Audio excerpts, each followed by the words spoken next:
ini aku menjelaskan tentang kasus sistem informasi kesehatan dari bab 6, keamanan dan privasi dalam sistem informasi kesehatan, dan bab 7, peran data analitik dalam sistem informasi kesehatan. Pengertian dan pentingnya keamanan dan privasi dalam sistem informasi kesehatan. Keamanan dan privasi merupakan faktor yang penting dalam pengembangan dan implementasi sistem informasi kesehatan. Penggunaan teknologi informasi dalam kesehatan memberikan banyak manfaat seperti efisiensi dalam penyimpanan, pemroses, dan pengiriman data medis. Namun, keamanan dan privasi harus menjadi prioritas utama dalam penggunaan teknologi informasi ini karena melibatkan informasi kesehatan pribadi yang sangat sensitif dan kerap kali bersifat rahasia. Jenis-jenis ancaman keamanan pada sistem informasi kesehatan. Yang pertama, serangan malware. Malware adalah perangkat lunak yang berbahaya yang dapat merusak dan mengambil alih sistem informasi kesehatan. Jenis malware yang umum meliputi virus, worm, dan trojan. 2. Serangan DDoS. Serangan DDoS atau Distributed Denial of Service adalah jenis serangan yang bertujuan untuk mengakses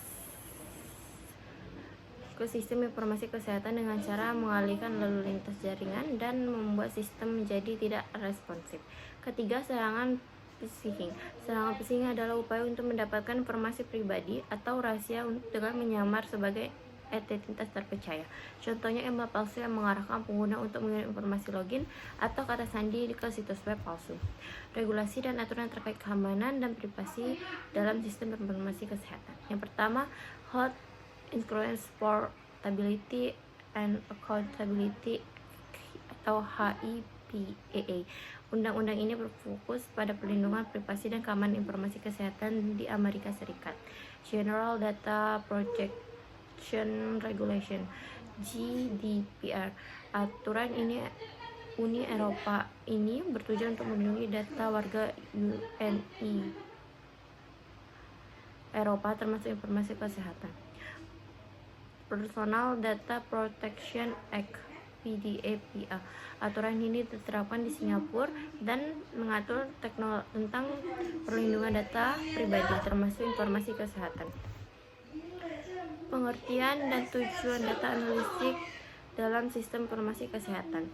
Data analitik dalam sistem informasi kesehatan merujuk pada proses pengumpulan, pengolahan, analisis, dan interpretasi data kesehatan untuk menganalisis, menghasilkan wawasan dan informasi yang berharga bagi pengambilan keputusan dalam bidang kesehatan. Tujuan utama dari data ini adalah untuk membantu meningkatkan kualitas dan efisiensi perawatan pasien, meningkatkan efisien pengelolaan rumah sakit, mengidentifikasi tren dan pola data dalam kesehatan, serta mendukung penelitian dan pengembangan di bidang kesehatan. Metode data analitik dalam sistem informasi kesehatan.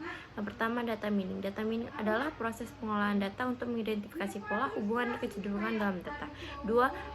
Machine learning, yaitu machine adalah teknik komunikasi yang digunakan untuk mempelajari pola dalam data tanpa adanya programmer eksplisit.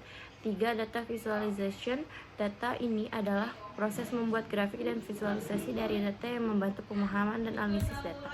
Contoh kasusnya adalah puskesmas sehat bersama mengalami kebocoran data pasien, di mana informasi pribadi pasien bocor ke pihak yang tidak berwajib. Cara penyelesaiannya adalah menerapkan enkripsi end-to-end untuk melindungi data, menggunakan kontrol akses berbagai peran seperti Role Based Access Control atau RBAC untuk membatasi akses ke informasi sensitif melalui audit keamanan berkala untuk mendeteksi celah dan sistem. 2. Penerapan data analisis menggunakan algoritma detektif anomali untuk memantau ke akses data yang mencurigakan, menganalisis pola akses data yang mengidentifikasi potensi kebocoran informasi, mengembangkan dashboard keamanan untuk memberikan notifikasi real time terhadap aktivitas mencurigakan. Sekian, terima kasih.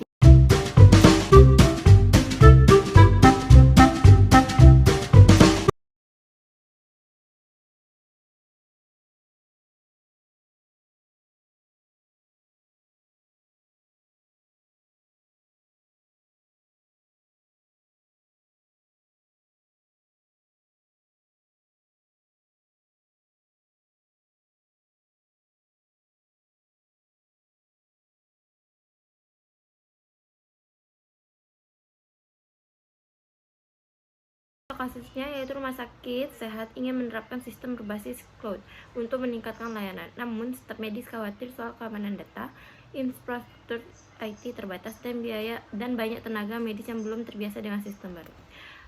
Penyelesaian pertama, keamanan data menerapkan enkripsi data untuk melindungi informasi pasien menggunakan autentifikasi 2 faktor dan sistem akses berbasis peran.